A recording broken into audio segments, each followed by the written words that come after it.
समय की एक सीमा है, इसलिए शुरुआत करते हैं।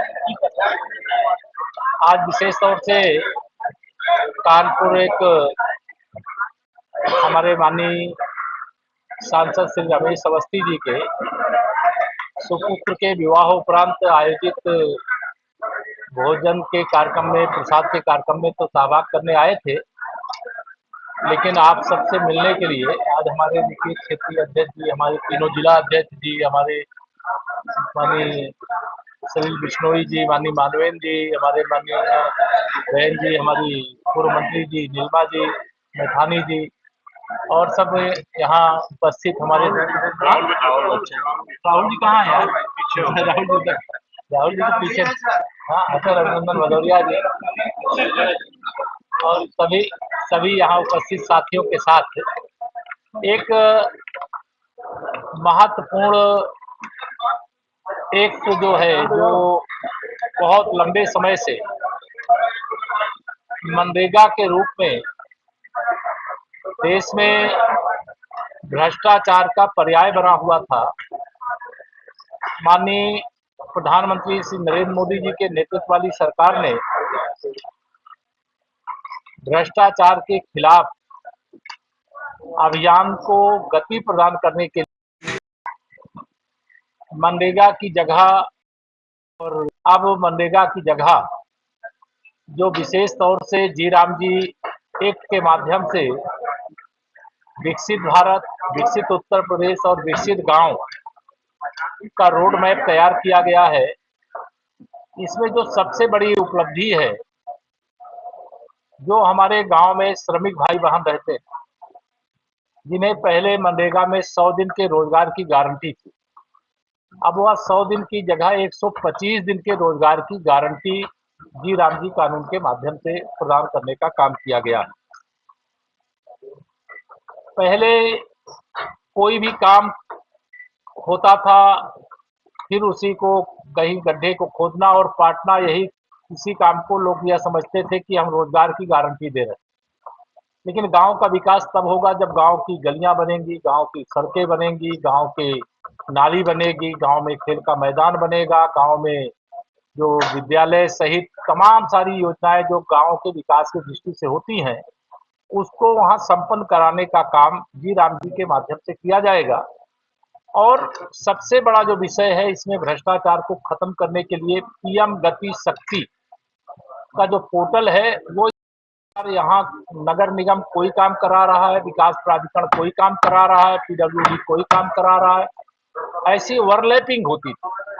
लेकिन अब गांव के विकास में इस प्रकार की ओवरलैपिंग को खत्म करने के लिए जो काम होगा वो टिकाऊ होगा, गांव के विकास का अस्थायी आधार होगा, रोजगार के सृजन के भी बहुत सारे वहां पर केंद्र स्थापित किए जाएंगे। इससे कांग्रेस सहित जो विपक्ष है, जो मुद्दा विहीन है, ना तो केंद्र सरकार के खिलाफ उनके पास कोई मुद्दा है, ना उत्तर प्रदेश सरकार के खिलाफ मुद्दा है। जब मुद्दा विहीन लोग होते हैं तो बिना सिर पैर की बातें करते हैं। हम भ्रष्टाचार मुक्त भारत बनाना चाहते हैं, भ्रष्टाचार मुक्त उत्तर प्रदेश और भ्रष्टाचार मुक्त गांव और उनका विकास करना चाहते हैं। तो इसमें ये लोग हाहाकार मचाने का काम कर रहे हैं। एक मनरेगा के समय एक समस्या आती थी, 100 दिन के रोजगार की गारंटी तो रहती थी, लेकिन उस रोजगार की गारंटी में कृषि का कार्य जब होता था, उस समय मनरेगा का भी काम चल रहा है और खेती का भी काम चल रहा है, तो खेती के काम के लिए श्रमिक नहीं मिल पाते थे। जी राम जी एक्ट के अंदर ये प्रावधान किया गया है कि राज्य सरकार जिस समय जिसके यहाँ रबी की या खरीफ की फसल की बुआई होती है, तो 60 दिन तक जो जी राम जी रोजगार के अंतर्गत जो काम करने वाले हमारे श्रमिक भाई बहन हैं, वो खेती के काम को कर सकें, इसका भी इसके अंदर प्रावधान किया गया है। पहले बहुत सारे एनजीओ इसके अंदर, कांग्रेसी एनजीओ बहुत होते थे, वो घुस करके भ्रष्टाचार करते थे। अब ये एनजीओ की व्यवस्था इस जी राम जी कानून के अंतर्गत खत्म करने का काम कर दिया गया। पहले कोई गांव का बहुत ज्यादा विकास होता था, कोई गांव विकास से एकदम वंचित रह जाता था। अब जी राम जी कानून के अंतर्गत ए बी सी 3 श्रेणियों में गांव को विभक्त किया जाएगा और इसके कारण से फिर जो गांव अभी विकास से अछूते रह गए हैं वो विकास की मुख्य धारा में आ पाएंगे, यह प्रयास है।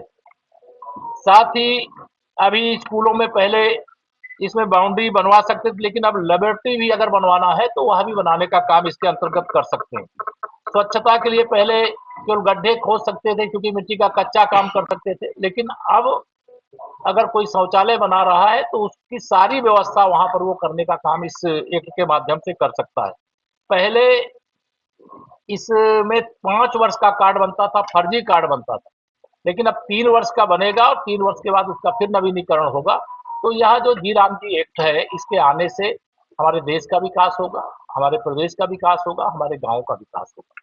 और इसी लक्ष्य के अंतर्गत माननीय प्रधानमंत्री श्री नरेंद्र मोदी जी के नेतृत्व में जो विशेष तौर से 70% लगभग आबादी गांव में रहती, और उसका जीवन खुशहाल तब होगा क्योंकि उसका जो हाईवे है, उसके गांव के, उसके मोहल्ले की गलियां, और वह गलियां हरदम बजबजाती रहती थी। नालियां हैं लेकिन पानी निकास का सही प्रबंध नहीं होता था। अब यह सारा काम जी राम जी एक्ट के बाद से होने का रास्ता खुला है। तो यह मुझे आप लोगों को जानकारी देनी थी, और हमें पूरा विश्वास है कि माननीय प्रधानमंत्री जी ने जो बहुत बड़ा कदम उठाया है भ्रष्टाचार मुक्त भारत बनाने की दिशा में, जिसमें लगभग अब तक 12 लाख करोड़ रुपया जवाहर रोजगार योजना से लेकर के, मनरेगा से लेकर के खर्च किए गए, लेकिन गांव का जो ढांचा है वो नहीं सुधरा। अब ये सुधार बहुत तेजी के साथ होगा, ऐसा हमारा विश्वास है। धन्यवाद। सुप्रीम कोर्ट के बारे में कुछ कहा जा सकता है? जेएनयू ने रात को प्रदर्शन किया है।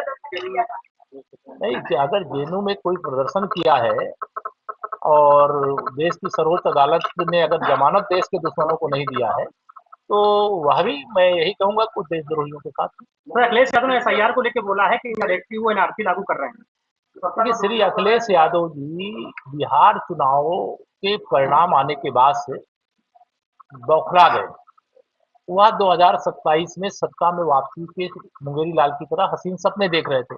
उनके सपने बिहार में जब चूर चूर हो गए तो उनको ये पता है कि 2027 तो छोड़ो, 2047 तक उत्तर प्रदेश की सत्ता के इर्द गिर्द भी समाजवादी पार्टी दिखाई नहीं देगी, और ये सैफई में तो दिखाई देंगे लेकिन लखनऊ में नहीं दिखाई देगी। सर यादव कह रहे हैं कि हम हिंदू नहीं यादव। देखिए, अब मैंने कहा कि बिहार चुनाव के बाद थोड़ा मानसिक स्वास्थ्य ठीक नहीं है।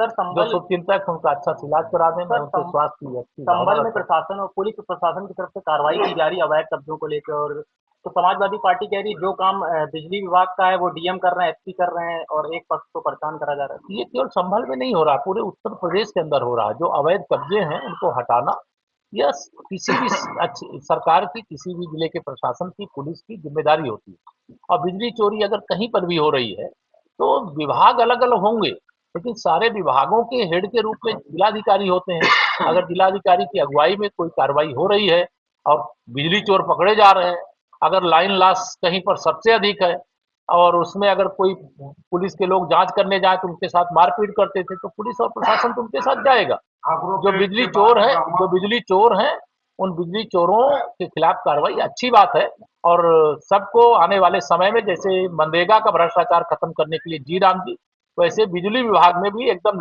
लीकेज जीरो करने का लक्ष्य लेकर के सरकार काम कर रही है।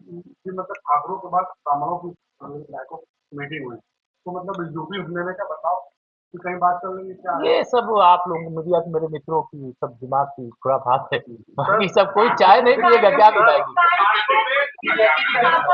कानपुर में पार्षदों और जो महापौर के बीच में किसान चले, उन्होंने किसान जो है यहाँ के पदाधिकारियों उसके क्या कहेंगे? वो हमारे क्षेत्रीय अध्यक्ष जी, जिला अध्यक्ष लोग सुलझा लेंगे, उससे कौन है। सर एक आईटीसी जी राजनीति पे आप कह रहे हैं कि लगातार आपको एनजीओ मालूम चले कि कांग्रेसी एनजीओ से घोटाले किए गए, 11 साल में कुछ मालूम चला था कितने करोड़ का घोटाला हुआ। इसीलिए तो इसको बदल दिया गया।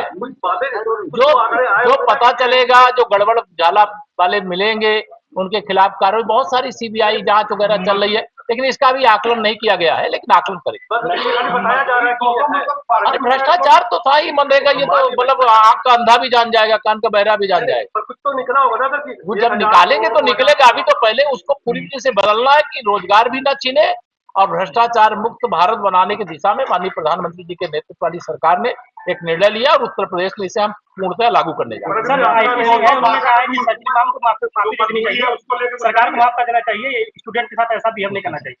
चलिए अब नगर निगम धन्यवाद। घंटी टेस्ट का भी चाहे, उसको क्या